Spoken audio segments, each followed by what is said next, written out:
juntos tenemos esta oportunidad de reflexionar juntos en la palabra de Dios. Y quiero que leamos todos este pasaje con el cual vamos a iniciar. Está en Génesis capítulo 12, del versículo 10 al 3.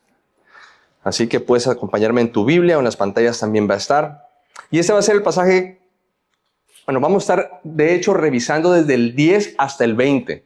Pero quiero comenzar con este que está ahí en la pantalla. Dice, pero hubo hambre en el país y Abraham descendió a Egipto para pasar allí un tiempo, porque el hambre era severa en aquella tierra. Cuando se estaba acercando a Egipto, Abraham dijo a Sarai su mujer, mira, sé que eres una mujer de hermoso parecer y sucederá que cuando te vean los egipcios dirán, esta es su mujer, me van a matar.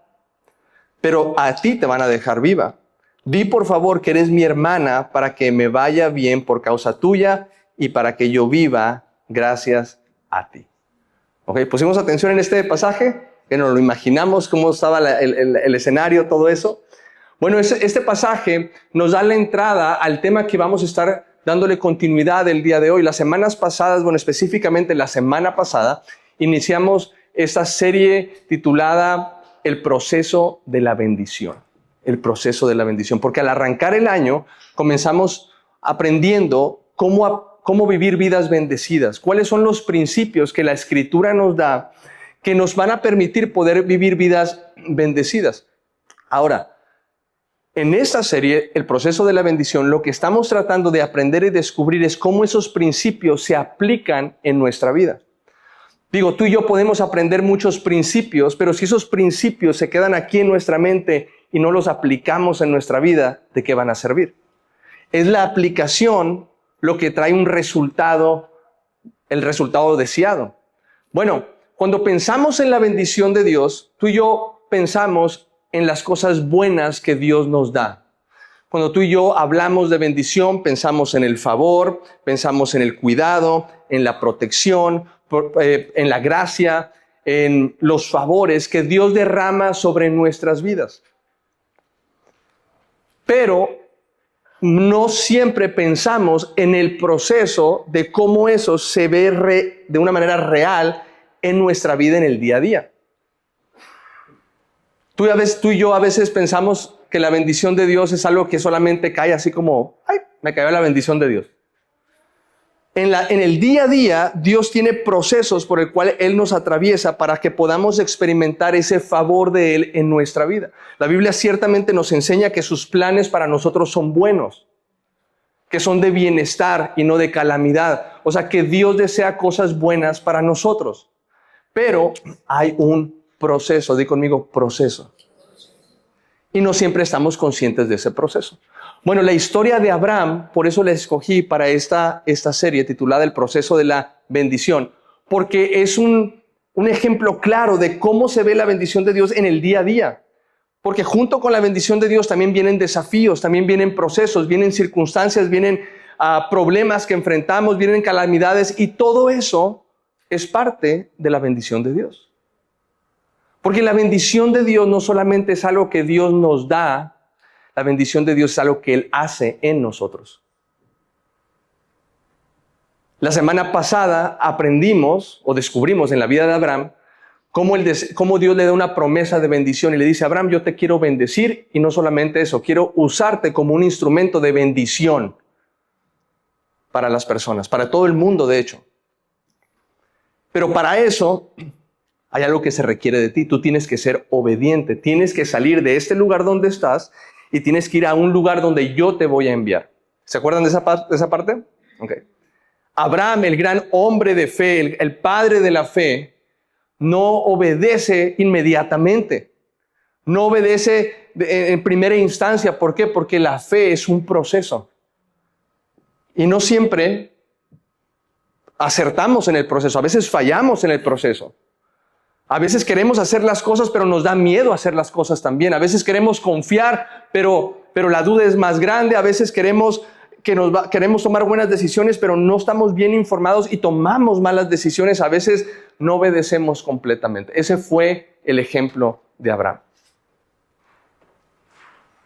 Tú y yo sabemos, los que no vinieron la semana pasada, pues se perdieron eso en el YouTube. Ahí en el canal de YouTube ustedes pueden ver el mensaje de la semana pasada. Pero bueno, al final terminamos recopilando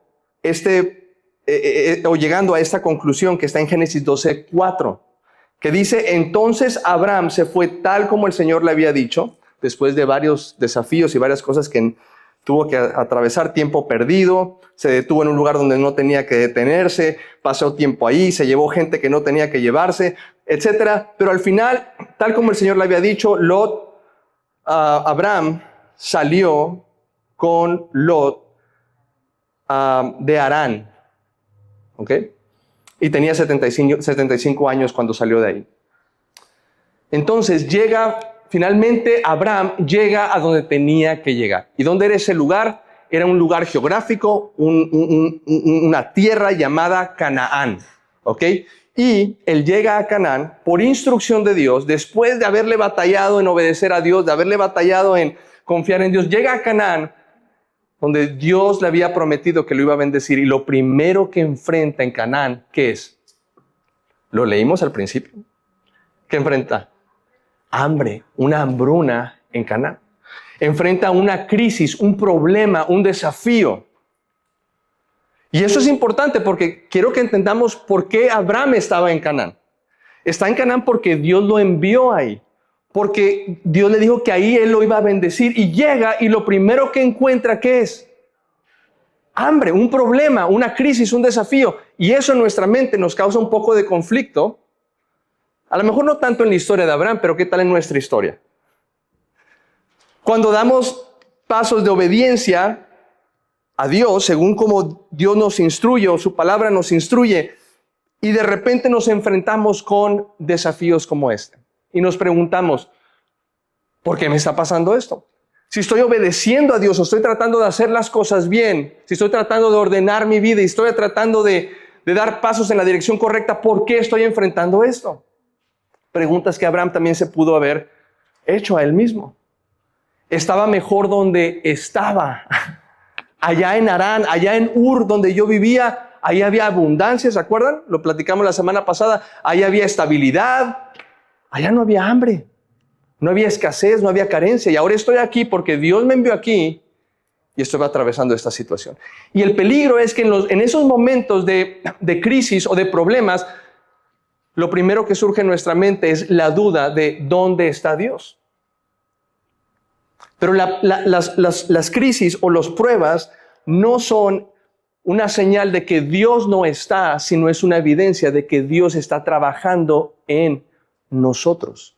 Porque yo te dije hace un momento que la bendición de Dios no es en su mayoría lo que Dios nos da, sino es lo que Dios hace en nosotros. Abraham había recibido una promesa de Dios de que no solamente que lo iba a bendecir, sino que lo iba a hacer un instrumento de bendición. Que la bendición de Dios implica no solamente que Dios nos dé cosas, sino que nos haga o nos convierta en una persona que es capaz también de dar eso que hemos recibido. Esa es la verdadera bendición. Ese es el verdadero éxito. El que nuestra vida sume, abone a las personas que nos rodean. Y si Dios nos da algo a nosotros, pero eso no tiene un impacto beneficioso en las personas que nos rodean, ya sea nuestra familia, ya sea nuestra iglesia, ya sea la gente que nos rodea, entonces dime, ¿dónde está la bendición? Más bien eso se parece como a ese niño egoísta que recibe algo, pero que es para él, es mío, mío, mío, mío. Eso no asemeja la bendición o la idea de bendición, el concepto de bendición que Dios tiene para nosotros. Entonces Dios le dice a Abraham, no solamente te quiero bendecir, quiero hacerte un instrumento de bendición, pero yo necesito convertirte en esa persona. ¿Cómo sé que Dios le está diciendo eso? Porque veo una prueba. Cada vez que tú y yo vemos una prueba en la vida de alguien más o en el relato bíblico o en nuestra propia vida, quiero que entendamos que algo Dios quiere hacer en nosotros. Las pruebas para nosotros como hijos de Dios, tenemos que recordar que son instrumentos que Dios usa para trabajar en nosotros, en nuestro carácter, para perfeccionar nuestra fe, para fortalecer nuestra fe, para perfeccionar para revelar. Es las pruebas lo que revelan nuestro carácter. Las pruebas, las dificultades y las crisis es lo que sacan a la luz quién realmente somos o qué es lo que hay en el fondo de nuestro corazón. Aquí todos podemos decir que confiamos en Dios. Decir que confío en Dios es muy fácil decir eso. Te lo acabo de decir, confío en Dios. Pero ¿qué es lo que evidencia si lo que estoy diciendo es genuino? La prueba. La prueba es lo que refleja si lo que yo digo es real o no. No solamente hace eso, sino que también si no es real o no está donde debería estar, entonces ayuda a que eso crezca y fortalezca para que se haga algo sólido. Así lo dice un pasaje hay 3 pasajes y no vamos a alcanzar a leerlos todos, pero ¿cuál escogeremos? ¿Qué te parece si agarramos Romanos 5, 3 y 4? Ok, vamos a leer, ¿está Primera de Pedro ahí o no está? No está Primera de Pedro. Ok, ¿por qué lo tengo yo aquí entonces? Bueno, quiero que vaya conmigo a Primera de Pedro, ¿está bien? Primera de Pedro 1, del 6 al 7. Primera de Pedro 1, del 6 al 7. Dice, le voy a dar chancita que llegue ahí, porque sé que no está ahí arriba. Primera de Pedro 1, del 6 al 7. Dice, ¿ya? Primera de Pedro, capítulo 1. Está en el Nuevo Testamento, casi al final de la Biblia. ¿Ok? Dice, así que alégrense de verdad.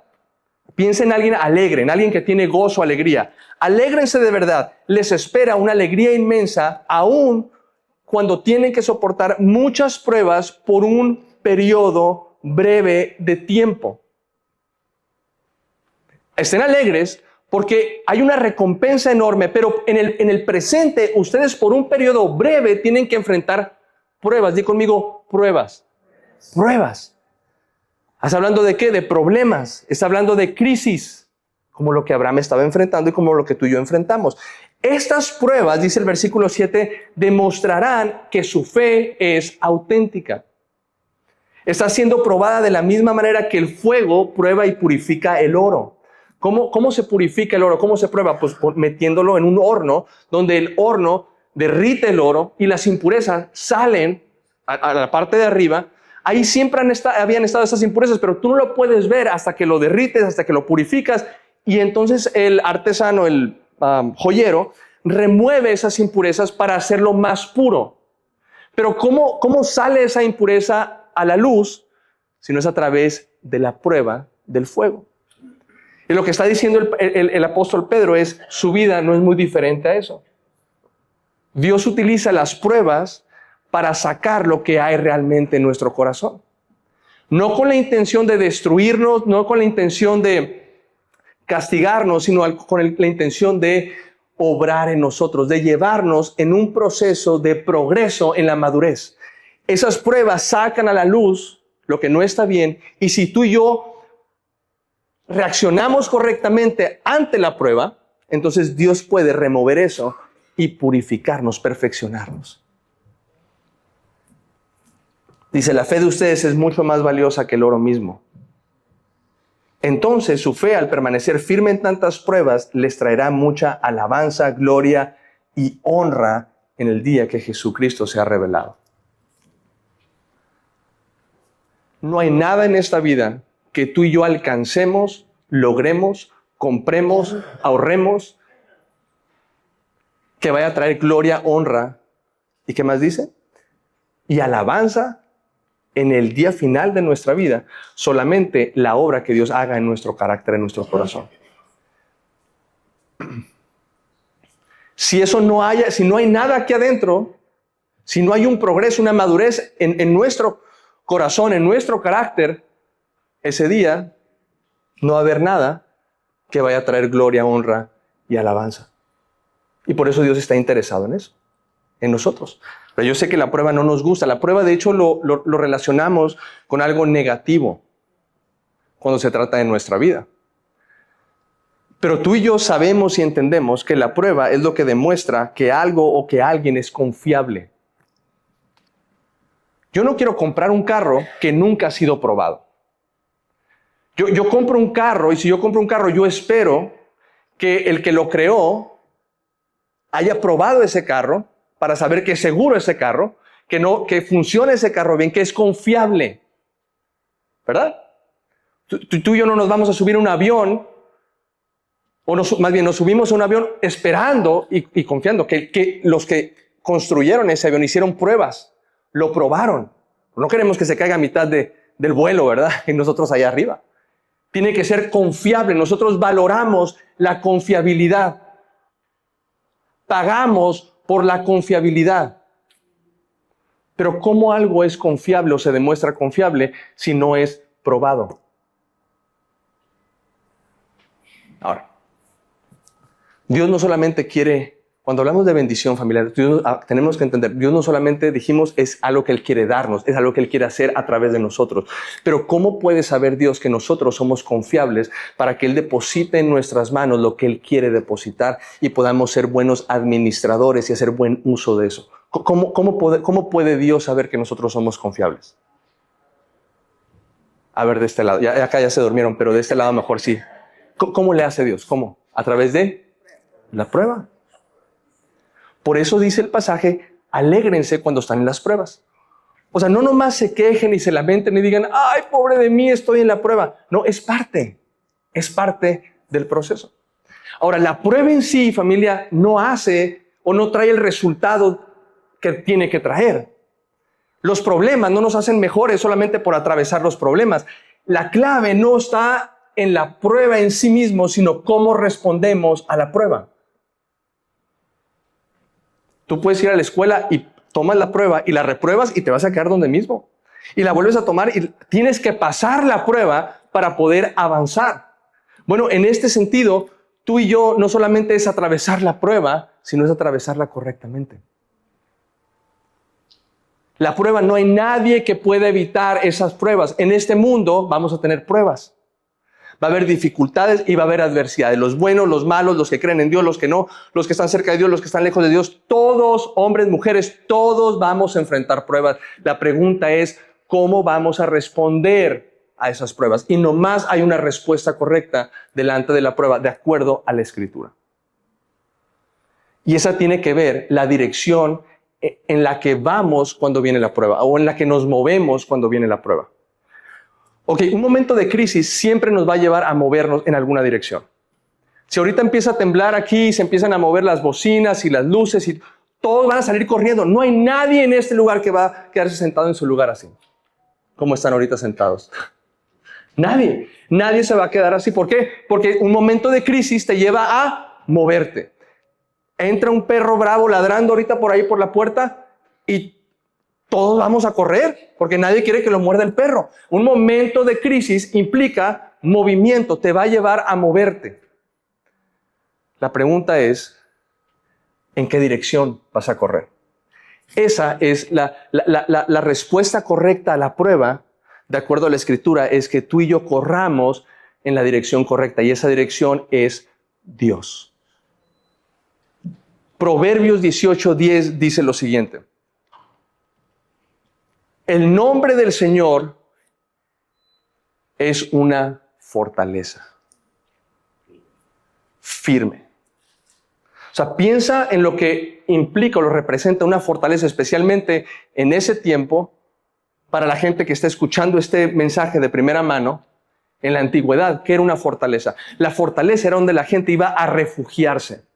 Las ciudades, algunas de ellas tenían fortalezas. La gente vivía y hacía comercio y trabajaba y hacía muchas cosas fuera de la fortaleza, pero cuando venía un enemigo, cuando venía un ejército, la gente salía corriendo ¿a dónde?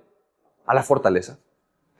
Porque en la fortaleza era donde ellos encontraban seguridad. Venía el ejército, pero había algo que los protegía, una fortaleza. Lo que está diciendo el pasaje aquí, el escritor dice, el nombre del Señor es una fortaleza firme.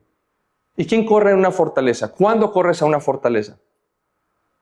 Para refugiarte. En los momentos de crisis, de prueba. Dice, los justos, los inteligentes, los sabios, los que toman buenas decisiones, corren a Él y quedan a salvo. Entonces, la cuestión aquí es a dónde corremos en los momentos de prueba. Eso es lo que va a hacer la diferencia. Es lo que va a hacer la diferencia en que tú y yo avancemos, crezcamos o no pasemos la prueba. Abraham llega el momento de prueba porque Dios quería hacer algo en él. Quería perfeccionarlo, quería fortalecerlo, quería enseñarle a algo. Pero viene la prueba y Abraham, ¿a dónde corrió? Ustedes estaban dormidos, ya se despertaron, aquellos se durmieron. ¿Dónde corrió Abraham? ¿A dónde corrió? Lo leímos al principio. ¿A dónde? A Egipto. ¿Decía eso o no? Si leímos, ya me hacen dudar, a lo mejor no lo leímos y yo estoy... Si lo leímos, los primeros 3 versículos del 10 al 13, sí, ¿verdad? Sí, ya es que a veces me confundo, dije, lo leí en la primera, no lo leí. Ok, sí estaba ahí, a Egipto. Corre, ponlo si quieres en la pantalla, mira. Ahí está. Ahí dice claramente, dice que hubo hambre y Abraham descendió a Egipto para pasar un tiempo allí, porque el hambre era severa en aquella tierra. El problema no es que se movió Abraham, el problema es que se fue en la dirección que él quería. Ahora, el relato no nos dice que acudió a Dios y que Dios le instruyó a dónde ir. Vino la prueba, vino el hambre, se asustó, como decimos coloquialmente, se paniqueó, se llenó de temor. Y claro, pues si hay hambre, si hay una situación, una crisis, nos preocupamos, ¿verdad? ¿Cómo vamos a solucionar esta situación? ¿Cómo voy a ver por mi familia, por mis hijos, por mi esposa? Y entonces, él va a Egipto y corre a Egipto. Hay otros lugares, otros escenarios en la Biblia donde dice que Dios instruyó a ciertas personas a ir en una dirección. Y más, incluso a Egipto. ¿Tú te acuerdas cuando José y María estaban a punto de dar a luz? Bueno, María, pero José estaba con ella. Iban a dar a luz a Jesús. ¿Te acuerdas? Quería Herodes matar a Jesús. Entonces, ¿qué le dijo el ángel? Ve a Egipto y refúgiate en Egipto. Yo te voy a decir cuándo vas a regresar. Pero en la mayoría de los casos en la Biblia, Egipto es un lugar muy interesante porque representa algo Egipto. Egipto generalmente representa esa parte o ese lugar o eso que la gente tiende a confiar, en lo que tiende a refugiarse, porque Egipto era una de las naciones más estables y poderosas de aquel tiempo. Las ciudades o las naciones se levantaban o eran destruidas de acuerdo a los recursos que tenían. Ahorita nosotros estamos en un desierto, pero tenemos agua, a pesar de que estamos en un desierto, porque hay un sistema que nos provee agua, ¿verdad? En aquel tiempo no era así. Las civilizaciones que estaban cerca de ríos o de fuentes de agua eran las que prosperaban porque eran los que tenían agricultura, las que tenían ganado, las que tenían para sembrar. Y las demás dependían de las estaciones, de la lluvia, de otras cosas. Entonces, generalmente en la Biblia tú vas a ver que en los momentos de crisis, como cuando José y sus hermanos, ¿te acuerdas que lo venden como esclavos, lo llevan a Egipto como esclavo y luego pasan el tiempo y comienza a haber un hambre también, una escasez en esa región y sus hermanos van a Egipto a comprar grano, porque en Egipto ellos tenían abundancia. Bueno, Egipto representa como esa estabilidad humana, natural, física, material, pero también representa el pecado en muchos escenarios. Por eso, en el Antiguo Testamento, en repetidas ocasiones, especialmente en Jeremías, hay un pasaje, y no recuerdo ahorita la cita, pero tú lo puedes buscar ahí en Google, le dice Dios al pueblo de Israel, no vayan a Egipto, no confíen en Egipto. Ustedes fueron esclavos en Egipto. Entonces ya salieron, yo los saqué de esa esclavitud, representa el pecado, representa aquello que no es compatible con Dios. Le dicen, no confíen, no vayan allá otra vez. Pero había una tendencia de la gente a ir a Egipto por lo que les estaba comentando hace un momento. Entonces, Abraham, viene la escasez y lo primero que hace es, ¿cómo voy a solucionar este problema? Ese no fue el problema en sí mismo, es que no fue a Dios, o no nos dice el pasaje que fue a Dios y lo consultó. Y entonces él fue y dijo, pues Egipto, en Egipto se van a acabar nuestros problemas, o en Egipto va a haber más oportunidades, y él va en esa dirección. Dios no lo instruyó, no le dijo que fuera en esa dirección. Y eso nos muestra cómo tú y yo en momentos vulnerables podemos tomar decisiones no sabias también. Cuando viene la prueba tenemos que hacer algo, pero lo primero que tenemos que hacer, al primero que tenemos que acudir es a Dios. Tú y yo no podemos tomar decisiones claras en momentos vulnerables en nuestra vida. No sé si te has dado cuenta, pero frecuentemente cuando estamos en una situación complicada, tú y yo queremos tomar decisiones. Frecuentemente se acerca gente conmigo, está en un momento de crisis y quiere tomar una decisión importante en su vida, o sea, que va a marcar su vida. Ahora, evidentemente tienes que hacer algo, pero mi consejo, la mayor parte del tiempo es no tomes una decisión de ese calibre o de esa importancia en un momento de inestabilidad emocional, mental, espiritual, porque es muy probable que tomes una mala decisión. Porque estás en un estado de vulnerabilidad. Entonces, ¿cuál es mi consejo generalmente? No es que no hagas nada, pero es, acude a Dios, busca en Él esa paz, tranquilidad, dirección, consuelo, para que entonces tú puedas tener claridad de saber en qué dirección tienes que ir. Tú y yo sabemos claramente lo que es tomar una decisión en un momento de vulnerabilidad, en un momento de arranque de ira, en un momento de inestabilidad mental y tomar una decisión que después vas arrastrando con las consecuencias el resto de tu vida por mucho tiempo. O nomás me ha pasado a mí o a ti también te ha pasado. Ok, estamos en el mismo barco, ok, nos ha pasado. Ok, eso es lo que no debe suceder. Cuando vamos a Dios, tenemos que ir con lo que tenemos. O sea, Abraham tenía dudas. ¿Qué pasó? Pues si obedecí a Dios finalmente, estoy aquí, ¿por qué me está pasando esto? Seguramente tenía dudas, seguramente tenía cosas que se estaba planteando, sentimientos en su corazón, a lo mejor, oye, Dios me está fallando. ¿A dónde llevamos eso? Tienes que llevarlo a Dios. Pero ¿sabes cuál es la cuestión? Que lo llevamos a todo mundo, lo llevamos al vecino, lo llevamos al amigo, lo llevamos al compadre, lo llevamos a todo mundo, pero no lo llevamos a Dios. Y no nos damos cuenta que es en Dios donde podemos recibir el consuelo que necesitamos, la instrucción que necesitamos. Es en Él donde podemos recibir la claridad que necesitamos, la protección que necesitamos, para que entonces hagamos algo. No es que no vas a hacer nada, pero necesitas hacerlo con claridad, con instrucción. Ahora, si Dios está dirigiendo, por más difícil que sea la decisión que tú vas a tomar, tú puedes confiar en Dios porque tú estás obedeciendo a Dios. Ese es un principio que está en la Escritura. Dios no es que siempre te va a guiar en la dirección más fácil y más sencilla, pero te va a llevar en la dirección correcta. En la dirección correcta vas a enfrentar pruebas y desafíos, pero si tú estás siendo guiado por Dios y tu corazón está correcto, entonces tú puedes confiar que Dios está contigo y te va a sacar adelante y está cubriéndote, te está protegiendo y vas a enfrentar esas cosas, pero tienes seguridad. Cuando no, eres tú el que estás moviéndote porque tú te quieres mover, entonces tú eres el que vas a tener que solucionar las cosas a tu manera, como lo vemos en el caso de Abraham. Abraham fue a Egipto y llega a Egipto, y fíjate qué interesante lo que dice el pasaje. Ahí voy a tener que abrir mi Biblia porque ese no lo tengo aquí. En el versículo... pues lo leíamos hace un momento. Dice en el versículo 11, cuando se estaba acercando a Egipto, Abraham le dijo a su esposa, mira, sé que eres una mujer de hermoso parecer y va a suceder que cuando te vean los egipcios van a decir, esta es su mujer y me van a matar. Pero a ti te dejarán vivir.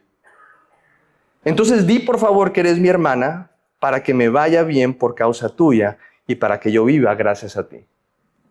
Quiero que pensemos esto. Él maquinó todo un plan. Dijo, con esto vamos a salir adelante. Vamos a llegar a Egipto, pero no podemos llegar hacia Egipto nomás porque mi esposa, y yo creo que a lo mejor era una belleza obviamente física, pero algo tenía Sarai también, ¿verdad? Por algo Dios la escogió. Y llamó la atención y dijo, ellos van a quererte a ti y me van a querer matar a mí para quedarte contigo. Porque en esa tierra de paganos, gente desobediente que no cree en Dios y que no tiene temor de Dios, pues nos van a hacer daño. Pero no nos damos cuenta que no nos damos porque a veces nosotros actuamos así como Abraham. Abraham no se está dando cuenta que está actuando y está operando desde un corazón que ya no está confiando en Dios. Número uno, no buscó la dirección de Dios, no buscó la asistencia de Dios. Número tres, está ahora tratando de resolver un asunto en sus propios medios y de su propia manera. ¿Qué dijo? Pues aquí lo más fácil es echar una mentira. Porque aparte me van a matar, ya hay temor. O sea, ya no está entrando en Egipto en confianza en Dios, sino en temor. Y no estoy diciendo que el temor no estaba fundamentado. Llega y lo primero que hacen es ver a Sarai y le dicen, hey, echa para acá. Y se la quitan y se la llevan a Faraón. O sea, era una realidad, pero él lo quiso arreglar a su manera. Yo sé cómo arreglar esta situación. Y tú y yo también nos enfrentamos en momentos en nuestra vida donde yo sé que tú y yo pensamos igual. Yo sé cómo arreglar esta situación. Y sabemos qué decir, cómo decirlo, sabemos que no es lo correcto, sabemos cómo hacer esos negocios para que nos salgan bien. Sabemos cómo manipular, sabemos cómo... Todo eso ya no lo sabemos. Y algunos están más trineados, como dicen en la calle, ¿verdad? Habladores y mentirosos y todo. Somos de todo. Abraham, el hombre de la fe, el padre de la fe, ahora deja de actuar en fe y comienza a actuar en su propio... Exactamente. En su propio carácter, en su propio... Él lo va a arreglar. Y dice, bien sencillo, mira, Sarai, tienes que tomar una bala por el equipo. Todo, o sea, prácticamente lo que le está diciendo, ¿verdad? Mira, Sarai, te toca tomar una bala por el equipo. Ni modo, pues te vas a ir, te vamos a entregar, pero así no me van a matar. Porque no quieres que me maten a mí, ¿verdad? Soy tu esposo, aparte soy el hombre que Dios escogió para bendecir toda la humanidad. Somos buenos, ¿verdad? O tú quieres que me maten a mí. No, ¿verdad, Sarai? Que no. No quieres que nos maten. Dios no quiere que me maten a mí tampoco. Entonces tenemos que hacer algo al respecto. ¿Qué vamos a hacer? Mira, ese es el plan. Tú dices esto y entonces esta gente pagana que no teme a Dios, ya él es el que no teme a Dios es él, ¿verdad? Pero si te das cuenta cómo somos capaces de torcer todas las cosas a nuestro favor. Y de repente nuestros temores los maquillamos y los presentamos como sabiduría. No es que tenga miedo, es que estoy siendo sabio. Nuestra ansiedad la presentamos como no estoy siendo responsable. Pero en el interior de nuestro corazón, en el fondo de nuestro corazón, lo que nos está moviendo más bien es otra cosa, el temor. Ahora, Abraham no dijo tengo miedo, pero le dijo echa una mentira. Y lo que está proponiendo él, esa mentira, no es el problema la mentira solamente, es lo que hay detrás de eso, que era el temor. Había dejado de confiar en Dios. Y tenemos esa capacidad. Llega, pero quiero que sigamos avanzando porque llega a Egipto y dice, y cuando Abraham entró a Egipto, los egipcios vieron a la mujer de Abraham, que era hermosa, y los oficiales de Faraón la alabaron delante de él. Entonces la mujer fue llevada a la casa de Faraón. La agarraron, se la llevaron a Faraón para hacerla su mujer, porque dijo, está hermosa, pues yo la quiero. Y o sea, a Faraón, trató bien a Abraham por causa de ella. Y le dio ovejas, vacas, asnos, siervos, asnas y camellos. O sea, se están llevando a su esposa y él está recibiendo el ganado, las riquezas. Y me imagino a Abraham diciendo, tú puedes, Sara, tú puedes. Y tú y yo podemos decir que patán. Pero no, es que así somos también nosotros. Abraham es una imagen de nosotros. Cuando dejamos de confiar en Dios, vamos a comenzar a ver por nosotros mismos, vamos a comenzar a ver por nuestros beneficios. Dejamos de pensar en los demás, dejamos de ser ese hombre de Dios que ve que toma su responsabilidad y ve y lleva a cabo su responsabilidad viendo por el bienestar de los demás y comenzamos a ver por nuestro propio bienestar.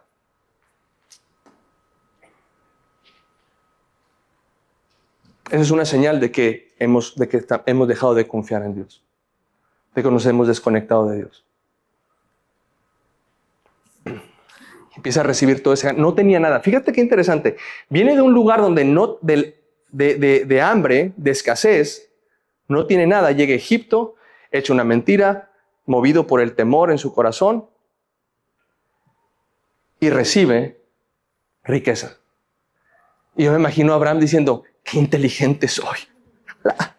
Hasta yo me sorprendo qué inteligente soy. Mira, me salió bien otra vez. O sea, yo no creo que haya sido la primera vez en su vida, como que, ay, vamos a echar una mentira. ¿Qué hacemos? Echamos una mentira. No, seguramente era algo que él había aprendido en algún momento. Yo no sé si era una situación familiar, una manera en la que se hacían las cosas. Yo no sé si, pero en algún momento él aprendió eso. Porque la traía bien planeada, bien craneada. O sea, dijo, así le vamos a hacer. ¿Se acuerdan que hablamos hace algunas semanas acerca de la transformación de nuestra mente?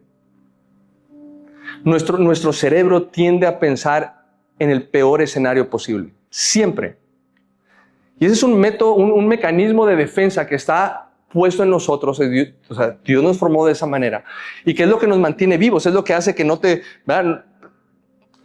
mantengas a un límite de velocidad en el carro razonable. Es lo que hace que no le metas la mano o no agarres a un perro que se ve agresivo. Es lo que hace que no salgas corriendo por la calle sin fijarte a los lados si viene algún carro. Es porque nuestro cerebro tiende a pensar en lo negativo siempre. ¿Cuál es el peor escenario? ¿Qué puede pasar? El problema es cuando ese temor comienza a guiar nuestras vidas. Y ese es el problema, porque ahí nos va a llevar a una dirección incorrecta. El temor comenzó a guiar a Abraham. Y en vez de desafiar eso que él estaba sintiendo, esos pensamientos, fluyó con ellos. En vez de haber ido con Dios. La palabra de Dios, la verdad de Dios, la intención es que desafíe nuestros sentimientos y nuestros pensamientos. Y esa palabra evidencia lo que hay realmente en nuestro corazón. ¿Se acuerdan lo que dice? Que es como una espada de dos filos que entra hasta lo más profundo de nuestro corazón y discierne entre los pensamientos y los sentimientos y el espíritu, porque es la palabra de Dios lo que demuestra qué es lo que hay realmente en el corazón. Pero si no lo llevamos y lo filtramos a través de la palabra, entonces vamos a ir en esa dirección. Eso fue lo que le pasó a Abraham. Y me lo imagino diciendo como que, bien, me fue bien. Me llama la atención que no fue como que cayó un rayo del cielo y le dijo, Abraham, ¿qué está pasando contigo? ¿Cómo se te ocurre? O que Dios lo castiga. Es más, hasta parece que le llegó la bendición, la suerte. Y Dios tiene que hablarle a Abraham a través de un rey pagano en una nación pagana. Porque dice el versículo 17, pero el Señor hirió a Faraón y a su casa con grandes plagas por causa de Sarai, mujer de Abraham, porque se la había llevado. Y entonces Dios trae una plaga sobre Faraón y sobre su casa. Entonces Faraón llamó a Abraham y le dijo, ¿qué es esto que has hecho? ¿Por qué no me avisaste que era tu mujer? ¿Por qué dijiste es mi hermana de manera que la tomé por mujer? Ahora pues aquí está tu mujer, tómala y vete. Y Faraón dio órdenes a sus hombres para que los escoltaran hasta la salida de Egipto y los corrieran. Vemos todavía la gracia de Dios, la protección de Dios. Lo que Abraham no pudo hacer, no pudo discernir, tuvo que Dios tratar con un hombre pagano, con un rey pagano, para que él llegara con Abraham y le dice, ¿qué estás haciendo, Abraham? ¿Cómo te atreves a hacer esto? A veces no entendemos por las buenas, hasta que tocamos fondo pero en la gracia y misericordia de Dios. Eso es lo impresionante, la gracia y la misericordia de Dios. Lo corren de Egipto y él se va de Egipto rico. Se va con el ganado, con los siervos, las siervas que el faraón le dio y con su mujer. Y ahí tú y yo podemos pensar, wow, le fue súper bien a Abraham. Pero ¿sabes qué? No nos damos cuenta que a veces esa ganancia que tú y yo adquirimos de una manera ilegítima e incorrecta, por métodos incorrectos, ese beneficio o eso que tú y yo logramos, pero que no estaba dentro de la voluntad de Dios y que no fue guiado por Dios y que fue a través de nuestros propios medios, no es bendición. Esa ganancia que Abraham recibió no era bendición de Dios. No venía de la mano de Dios. Claro, Dios utilizó todas las cosas y permitió quizá eso, pero no era de Dios. Y muchas veces no nos damos cuenta porque en el momento no sucede, o sea, en el momento no vemos nada ahí negativo, nada malo en la historia. Vemos a Abraham ganando y vemos saliéndose con la suya, pero quiero que pongas el pasaje que está ahí, que te di hace rato, el último, creo que era Génesis 16:3. Gracias. Sale de Egipto y regresa a Canaán, pero ya con todas esas cosas, ¿no? Fíjate lo que dice, después ¿de qué? ¿De cuánto tiempo?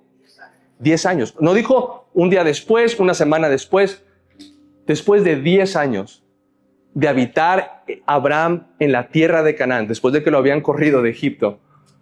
Sarai, mujer de Abraham, tomó a su sierva Agar, ¿quién?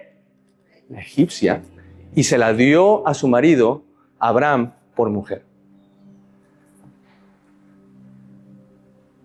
Abraham tenía una promesa de Dios y Dios le dijo, yo te voy a dar una descendencia a través de tu esposa Sarai. Sarai era estéril, no había podido tener hijos, entonces dijo, pues le vamos a dar una ayudadita a Dios porque pues aparentemente Dios se le atoró aquí un poquito la carreta, vamos a ayudar a Dios. Y Sara le dice, te voy a dar a mi sierva para que tengas un hijo a través de ella. Y esa sierva era egipcia. ¿Y de dónde venía esa sierva egipcia? ¿De dónde venía? ¿Qué es lo que decía el pasaje que leíamos en el 17? Dice que el faraón le dio camellos, asnos, todo, siervos y siervas. Y la sierva egipcia venía y después de 10 años, ahí está la consecuencia. Vemos esa misma ganancia que él cree que había tenido, ahora fue una piedra que lo hizo tropezar. Y hasta el día de hoy, ¿tú sabes quién es Agar? Agar es la madre de Ismael, el hijo que Abraham tuvo, pero que Dios no le había prometido que iba a tener. Y hasta el día de hoy vemos las consecuencias y las implicaciones de esa decisión que Abraham tomó. El pueblo de Israel y el pueblo de todos los pueblos que están alrededor de Israel, que quieren destruir Israel, vienen de la misma familia. El padre de todos ellos es Abraham. Pero unos vienen a través de Isaac, el hijo de la promesa, y los otros son los descendientes de Agar, la egipcia. Y vemos al día de hoy el conflicto, las guerras que están sucediendo, todo viene, o sea, su raíz está ahí. Toda ganancia que obtengamos que no sea a manera de Dios y dirigido por Dios, eventualmente hay un resultado, dice, después de 10 años. Después de 10 años. Y hasta el día de hoy todavía. Familia, quiero que veamos las implicaciones tan profundas y tan grandes de contar con el favor de Dios, con las promesas de Dios, pero no confiar completamente en Él. Las decisiones que tú y yo estamos tomando ese día van a tener repercusiones en nuestra vida. Y no es para quererte asustar, ni mucho menos, pero es porque quiero que abremos nuestros ojos. Romanos 2, 4 y 5 dice lo siguiente. ¿No te das cuenta de lo bondadoso, tolerante y paciente que es Dios contigo? ¿Acaso no significa nada para ti? ¿No ves que la bondad de Dios es para guiarte, para que te arrepientas y abandones tu pecado? Pero eres terco y te niegas a arrepentirte y abandonar tu pecado. Por eso vas acumulando un castigo terrible para ti mismo, pues acerca el día de la ira en el cual se manifestará el justo juicio de Dios. La paciencia de Dios, ¿cómo lo describe ahí? La tolerancia de Dios, la bondad de Dios, no es Dios alcahueteándonos y diciendo, no pasa nada, síguele adelante así como estás. Él quiere que nos arrepintamos, Él quiere que cambiemos de dirección, que abandonemos eso, porque tarde o temprano esas consecuencias se cosechan. Lo que sembramos, ¿qué dice la Escritura? Lo vamos a cosechar. A lo mejor no inmediatamente, a lo mejor no el día de mañana, pero tarde o temprano eso que sembraste en algún momento va a salir. Y el desafío que tenemos entonces para nosotros el día de hoy es aprender a confiar en Él. Tú y yo estamos en momentos, todo, o atravesamos crisis, o estamos en este momento, o en el futuro vamos a atravesar un momento de crisis. Yo quiero invitarte el día de hoy, tenemos que acudir a Dios. Tenemos que pedirle sabiduría. Es importante lo que estamos haciendo, es importante las decisiones que tomamos, el rumbo en el que estamos siendo guiados o guiándonos nosotros mismos.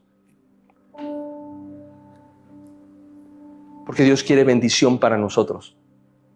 Pero tenemos que aprender a confiar en Él. La gracia de Dios que está sobre nuestra vida el día de hoy es para que recapacitemos. Recapacita, replantéate eso y ve en qué dirección estás yendo y ve cómo lo estás haciendo. Digo, y si todavía no tienes mucha claridad, y llévalo a la palabra y te va a decir. Porque el Señor quiere bendición para ti, para los tuyos, para tu familia, para nosotros. Ok, eso es todo, familia. Necesitamos cerrar esto, necesitamos orar. Pero más que orar por ti, y voy a orar por ti al final, yo quiero que tú tomes un segundo y ores ahí en tu lugar. Y que tú le pidas a Dios que Él te guíe, que tú le pidas a Dios, especialmente si estás pasando por un momento de crisis o un momento de ese tipo, que tú vayas a Él y acudas a Él, que le pidas ayuda, que le pidas dirección, que le pidas claridad. Pídele. Muchas gracias por escuchar este mensaje. Esperamos que haya sido de gran bendición a tu vida. Si tú nunca has entregado tu vida a Cristo y el día de hoy lo quieres hacer, acompáñame y juntos hagamos esta oración. Padre, te doy gracias porque el día de hoy reconozco que te necesito. He vivido lejos de ti, Señor, pero el día de hoy abro las puertas de mi corazón para recibirte como mi Señor y mi Salvador. Te pido perdón por todos mis pecados, pero de ahora en adelante quiero comenzar una vida diferente. Quiero comenzar a caminar de tu mano. Que seas tú quien me guíe de ahora en adelante. En el nombre de Jesús, amén. Si tú hiciste esta oración, felicidades. Es la oración y la decisión más importante de toda tu vida. Si tú no tienes una iglesia de la cual puedes ser parte, te invitamos a Sedes Comunidad Cristiana. Aquí encontrarás una familia a la cual puedes pertenecer. Te esperamos todos los domingos.